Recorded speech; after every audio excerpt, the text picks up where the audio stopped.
ప్రధాని మోదీని కలిసిన తెలంగాణ బీజేపీ ఎంపీలు ఎమ్మెల్యేలు. రాష్ట్రంలో బీజేపీ ఉనికి వేగంగా విస్తరిస్తోందన్న ప్రధాని మోదీ. తెలంగాణ ప్రజలు ఆశతో బీజేపీ వైపు చూస్తున్నారన్న ప్రధానమంత్రి నరేంద్ర మోదీతో తెలంగాణ ప్రజా ప్రతినిధులు ఉమ్మడిగా దాదాపుగా ఇప్పటి వరకు సమావేశం కాలేదు. తొలిసారి ఎంపీలు, ఎమ్మెల్యేలు, ఎమ్మెల్సీలు, ఇతర ప్రజా ప్రతినిధులు అందరూ కలిసి సంయుక్తంగా ప్రధానితో సమావేశం కానుండడం విశేషం. నిన్న బుధవారం పార్లమెంట్లో ప్రధాని మోదీతో తెలంగాణ బీజేపీ ఎంపీలు, ఎమ్మెల్యేల బృందం భేటీ అయింది. తెలంగాణలోని రాజకీయ పరిస్థితులపై మోదీ వారిని ఆరా తీసినట్లు తెలుస్తోంది. ప్రస్తుత ముఖ్యమంత్రి రేవంత్ రెడ్డి పరిపాలనా తీరుపైన చర్చ జరిగినట్లు సమాచారం. కేంద్ర ప్రభుత్వ పథకాలు రాష్ట్రంలో ఎలా అమలు జరుగుతున్న తీరును అడిగి తెలుసుకున్నారు. రేవంత్ రెడ్డి పరిపాలన ఎలా ఉంది, కేంద్ర పథకాలు ఎలా అమలవుతున్నాయి, అసలు అమలవుతున్నాయా లేదా అని పీఎం మోదీ అడిగి తెలుసుకున్నారు.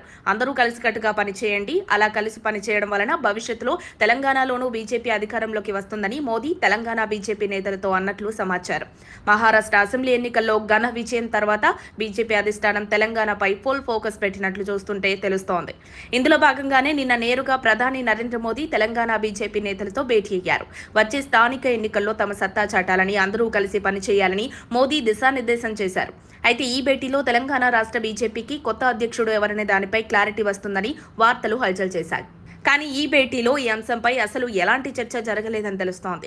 అధ్యక్ష పదవి కోసం నాయకుల మధ్య తీవ్ర పోటీ ఏర్పడడంతో పాటు నాయకుల మధ్య విభేదాలున్నాయి. వీటన్నిటి నేపథ్యంలో రాష్ట్ర నాయకత్వాన్ని చక్కదిద్దడంతో పాటు అధ్యక్షుడి ఎన్నిక చేపడతారని సమాచారం.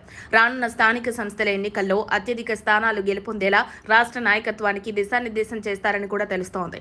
రాష్ట్ర నాయకత్వంతో ప్రధాని నేరుగా మాట్లాడనుండడంతో త్వరలోనే తెలంగాణ బీజేపీలో భారీ మార్పులు జరిగే అవకాశాలున్నట్లు కనిపిస్తోంది.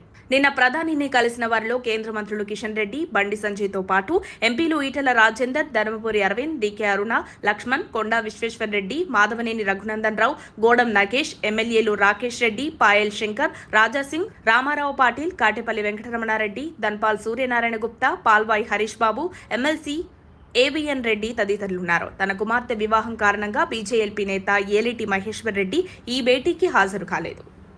మరిన్ని అప్డేట్స్ కోసం మా కాయ్ టీవీని సబ్స్క్రైబ్ చేసుకోండి. మా వీడియో కనుక మీకు నచ్చినట్లయితే లైక్ చేయండి, షేర్ చేయండి. మీ విలువైన అభిప్రాయాలను కామెంట్ బాక్స్లో తెలియజేయండి.